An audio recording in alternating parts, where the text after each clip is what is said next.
asking the question. If you are facing an interview, do you have any questions for me? How that might be actually a trap. So that could be a professional mistake. So you're going to break it down for us this morning. Good morning, Phil Blair with Manpower. Now, tell us a little bit about how that could be a mistake, because we were talking about it earlier. If you don't know the right questions to ask, you might be in trouble there.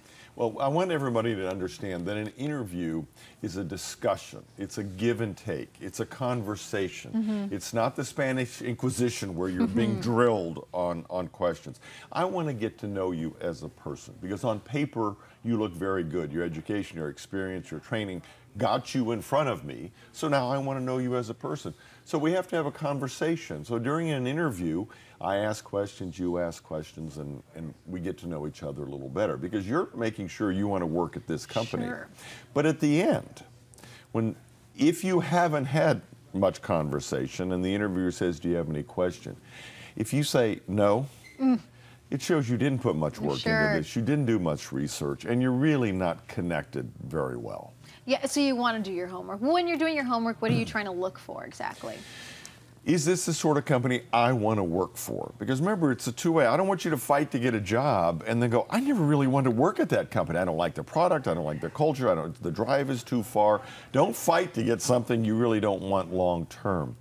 But if it is something you want, then make sure you're prepared. Ask questions about the company culture. Ask questions about the person's career. How did they get to the position they're in? What suggestions would they make? If it's a job that somebody previously had, ask what strengths they had or what you're looking for in an applicant that maybe the previous employee did not have. So you're opening the door. It's open-ended questions to get me as the interviewer to talk, so that you can tee yourself up to look better in my eyes. Okay, are there any questions you don't want to ask? Don't ask anything that seems negative about the company, like why are your sales so bad? Or why is your competitor doing so much better than you are? That's insulting. And I'm hiring you to make my company better, right? Sure. So don't rub my face in it that somebody else is doing something better. Obviously nothing personal about the employee, about